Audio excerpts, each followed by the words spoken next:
Hello दोस्तों, नमस्कार। SMKC channel में मैं आप सभी लोगों का दिल से बहुत बहुत स्वागत करता हूं। अगर आपने पहली बार विजिट किया जरूर चैनल को सब्सक्राइब कर लेना, साथ में बेल आइकन को हिट करके ऑल जरूर सेलेक्ट कर लेना। उसी के साथ साथ फ्री स्टॉक मार्केट क्लासेस इस चैनल को भी चाहो तो फॉलो कर सकते हो, सब्सक्राइब कर सकते हो। यहाँ पर भी बेल आइकन को हिट करके ऑल जरूर सेलेक्ट करके रख लेना। इस चैनल का लिंक आपको ऊपर आई बटन पे या फिर नीचे डिस्क्रिप्शन में मिल जाएगा। उसी के साथ साथ कल सुबह इस चैनल के ऊपर एक पावरफुल वीडियो अपलोड होने वाला है, उसको बिल्कुल भी मिस मत करना।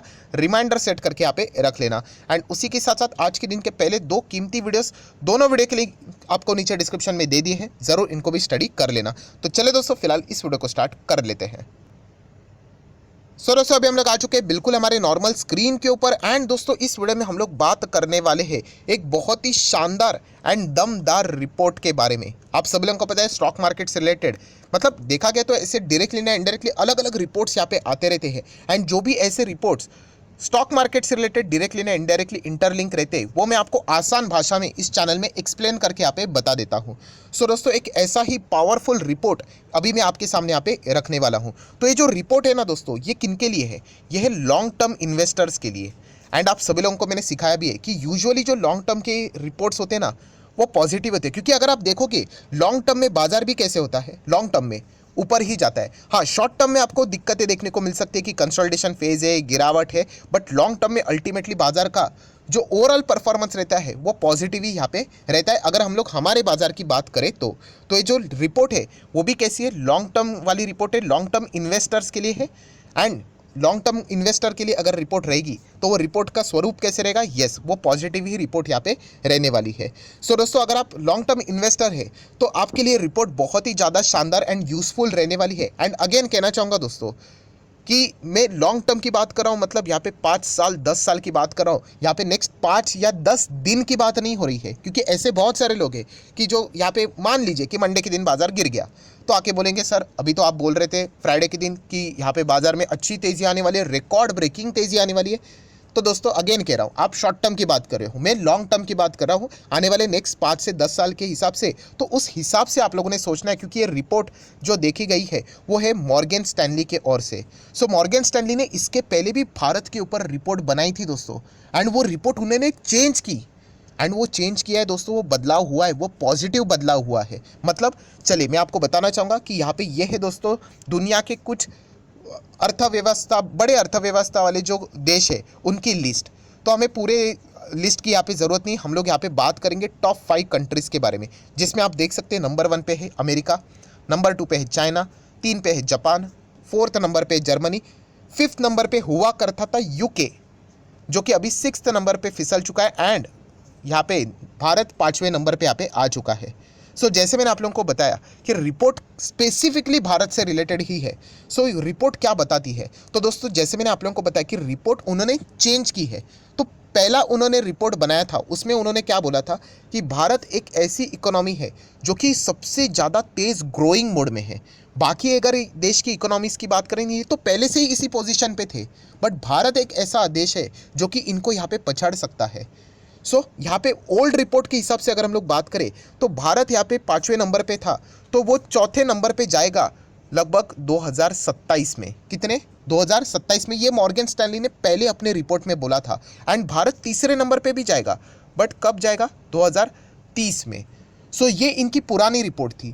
सो यहाँ पे अगर देखा गया तो कुछ ही दिनों पहले ये रिपोर्ट आई थी, तो उन्होंने ये सारे प्रेडिक्शंस चेंज कर दिए। एंड उन्होंने प्रेडिक्शन चेंज करके ये बोला है कि भारत 5वें नंबर से, जो हम लोगों ने यहाँ पे बोला था ना कि 4th नंबर पे जाएगा 2027 में, तो दोस्तों वो 4th नंबर पे यहाँ पे जाएगा नहीं, तो बल्कि डायरेक्टली यहाँ पे ये 3rd नंबर पे जाएगा। एंड कोई 2030 में नहीं जाएगा, सीधा 2027 में जाएगा। ये बात मैंने मॉर्गन स्टैनली ने अपने रिवाइज रिपोर्ट में यहाँ पे बोली है।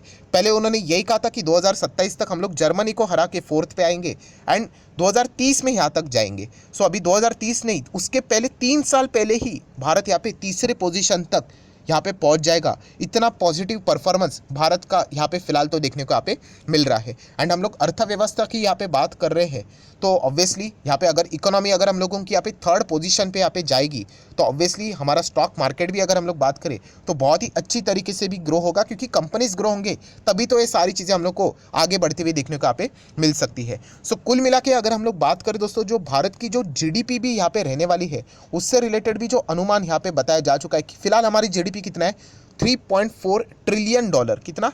3.4 ट्रिलियन डॉलर है, जो कि अगर हम लोग बात करें आने वाले समय में, आने वाले समय मतलब 10 साल की बात करें तो ये 8.5 तक जाने वाली है।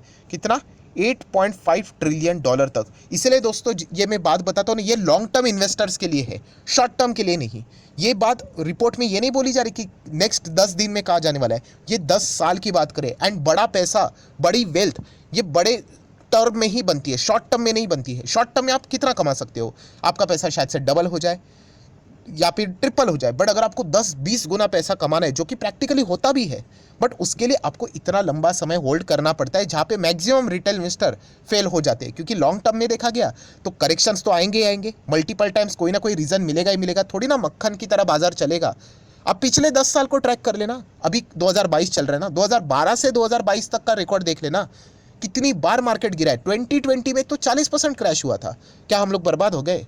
तो ये लॉजिक जिसका क्लियर है ना, वो बाजार में करोड़ों कमा लेता है, और इसका जो लॉजिक क्लियर नहीं है ना, वो बाजार गिरने के बाद भाग जाता है। तो इसीलिए दोस्तों आप अंदाजा लगा सकते हो ये रिपोर्ट में ये सारी चीज़ें क्या बताई जा रही है। एंड इनफैक्ट ये भी बताया जा रहा है दोस्तों, ये सारे पॉइंट्स आपको रिपोर्ट में मिल जाएंगे। आप चाहो तो मॉर्गन स्टैनली की रिपोर्ट्स पढ़ सकते हो कि 10 साल बाद अगर आप पूरे दुनिया की ग्रोथ देखोगे, पूरी दुनिया की ग्रोथ देखोगे, उसमें यहाँ पे अगर दुनिया की ग्रोथ 100 है तो उस 100 में से 20 भारत अकेला कंट्रीब्यूट करेगा। मतलब 20%, पूरी दुनिया की ग्लोबल ग्रोथ का 20% अकेला भारत कंट्रीब्यूट करने वाला है, मतलब 1/5। आप अंदाज़ा लगा सकते हो ये कितनी बड़ी बात यहाँ पे रहने वाली है। एंड आपको मैं बताना चाहूँगा दोस्तों, ये ग्रोइंग बात होती है ना, वही आपको सबसे ज़्यादा पैसा यहाँ पे कमा के देती है। आप लोगों ने देखा भी होगा कि लार्ज कैप कंपनीज एवरेज इतना ज़्यादा रिटर्न्स नहीं देते, 10, 15, 20%, बट एक mid cap companies, small cap companies हमें धमाकेदार रिटर्न्स देते हैं, हजार परसेंट के भी रिटर्न्स देते हैं। तो वैसे ही भारत की अर्थव्यवस्था, भारत का स्टॉक मार्केट, ये उसी प्रकार से देखने को यहाँ पे मिल रहा है। एक मिड कैप क्वालिटी का स्टॉक मार्केट है, जो कि ज़बरदस्त ग्रो यहाँ पे होने वाला है, जिसमें कोई डाउन साइड नहीं है लॉन्ग टर्म के हिसाब से। शॉर्ट टर्म में ज़रूर रहेंगे, बट लॉन्ग टर्म में आपको कमाल का परफॉर्मेंस यहाँ पे मिलेगा। एंड शेयर मार्केट का जो टोटल मार्केट कैपिटलाइजेशन रहेगा 2032 तक, 10 साल की बात करें तो 11 ट्रिलियन डॉलर का होने वाला है। कितना? 11 ट्रिलियन डॉलर, इतना बड़ा होने वाला है। तो आप सोच कर देख लेना, अगर आप इन्वेस्ट कर रहे हो, चाहे आप इक्विटी में डायरेक्ट करो या फिर म्यूचुअल फंड के साथ करो, एटलीस्ट 5 से 10 साल का एम रखो, तभी जाके आपका पैसा बड़ा होने वाला है। ऐसे बहुत सारे लोग हैं जिन्होंने 2020 में क्रैश में अपना माल बेच दिया एंड 22 में खरीद लिया। क्या फ़ायदा हुआ? उनका जो मौका था खरीदने का, उन्होंने गवा दिया। ऐसा ही यहाँ पे बहुत बार हम लोग को बाजार ये 10 साल में ऐसा ऊपर नहीं जाने वाला है, बहुत बार नीचे आएगा। ऐसा लगेगा कि दुनिया वापस खत्म हो रही है, एंड तब कमज़ोर रिटेल इन्वेस्टर भाग जाएंगे एंड बड़े प्लेयर्स वापस बड़ा माल खरीद लेंगे। एंड बाद में उनको पता है कि 10 साल के बाद यहाँ पे क्या होने वाला है, तो आराम से चुपचाप होल्ड करते रहेंगे एंड वो ज़बरदस्त रिटर्न कमाते रहेंगे। तो ये ऑलरेडी मैं आपको एडवांस में ये सारी चीज़ें बता रहा हूँ दोस्तों, तो इसीलिए ये पॉइंट आपको पता होने चाहिए। प्लस अगर देखा गया, ये सिर्फ मॉर्गन स्टैनली की बात नहीं है, अगर हम लोग IMF की भी रिपोर्ट की यहाँ पे बात करें, तो बीच में मैंने वीडियो बना के आपको बताया था कि IMF भी यहाँ पे क्या रिपोर्ट पेश कर रहा है कि अगर दुनिया की अगर हम लोग बात करें तो रिसेशन वाली ही चीज़ें अभी भी देखने को मिल रही है, ऐसी कोई बात नहीं है।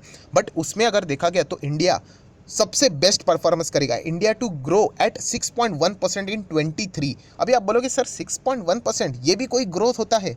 आप कंपैरिजन करिए, बाकी देश तो आप लोगों को 5% के नीचे ही मिलने वाले हैं। उसमें केवल एक इंडिया ही ऐसा है जो कि वर्ल्ड के fastest among the major economies के हिसाब से मैं बात कर रहा हूँ। छोटी मोटी इकोनॉमी मत देख लेना, वहाँ पे तो आप लोगों को 19-20% भी देखने को मिलेगा, बट वहाँ पे कंसिस्टेंसी नहीं होती है एंड ज़्यादा अपॉर्चुनिटी नहीं होती है।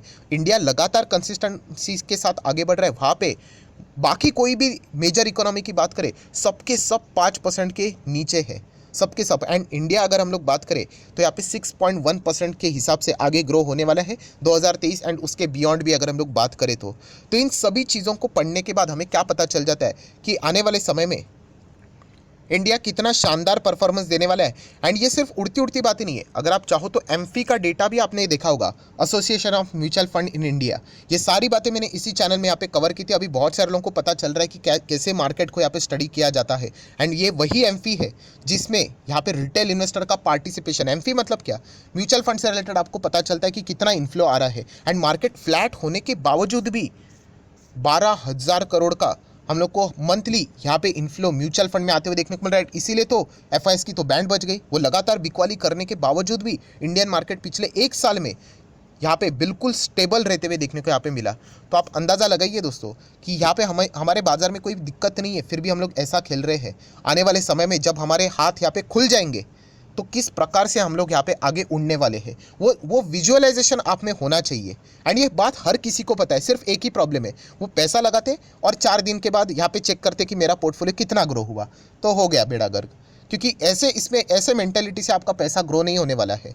चाहे हम आप पे मार्केट एक साल और ना भी चले, कोई फर्क नहीं पड़ता, बट आने वाले 5 से 10 साल में एक टाइम ऐसा रहेगा ना दोस्तों, एक टाइम ऐसा तेजी आएगा, फिर मतलब बोलते हैं ना वो मौका चला जाएगा, फिर मतलब वो बाद में क्या होता है कि भागते हुए ट्रेन में पूरी दुनिया चढ़ने के लिए आ जाती है। तो वो गलती हमें नहीं करनी है। हमें क्या करना है कि बाजार फ्लैट चल रहा है ना, बाजार गिरे भी ना, आप अच्छे कंपनीज में बने रहिए। दैट्स इट, आपको इतना ही करना है। क्योंकि आने वाला जो समय रहने वाला है, दुनिया भर की पूरी इकोनॉमीज को आप देख लेना दोस्तों, सभी जगह पे मंदी, रिसेशन, इन्फ्लेशन, इसी के साथ वो जूझ रहे, जहाँ पे हमारे इधर भी है, but as compare to the other countries and economies हम लोग बहुत ही बेटर पोजीशन पे है। सो ये पॉइंट अगर आपका क्लियर हो गया तो आपको समझ में आएगा कि लॉन्ग टर्म की मैं एग्जैक्टली बात यहाँ पे क्या कर रहा हूँ। अगर आप शॉर्ट टर्म का विजन लेकर चल रहे हो तो उसके बारे में मैं कुछ कहना नहीं चाहूँगा। मैं लॉन्ग टर्म इन्वेस्टर हूँ एंड लॉन्ग टर्म में मुझे अभी तक के जो रिजल्ट मिले हैं वो गजब के मिले हैं। बट आने वाली जो ये तेज़ी रहेगी दोस्तों, ये इतनी कमाल की रहेगी, शायद से हम लोगों ने इसके पहले कभी देखी भी नहीं होगी। एंड मैं अगेन एंड अगेन रिपीट करके बोल रहा हूँ, मैं आने वाली तेज़ी की बात कर रहा हूँ, मतलब एटलीस्ट 5 से 10 साल की बात कर रहा हूँ। एंड 5 से 10 साल में मतलब अगर आप इन्वेस्टेड हो तो एटलीस्ट 5 से 10 साल का विजन लेके चलिए। एंड उसके बाद आप खुद देख सकते हो कि निफ्टी कहाँ तक जा सकता है। अभी आरजे सर हमारे बीच में नहीं रहे, बट उन्होंने ये तक बोल दिया था कि आने वाले समय में निफ्टी 1 लाख तक जा सकता है। ये पॉइंट उन्होंने यहाँ पे बताया था।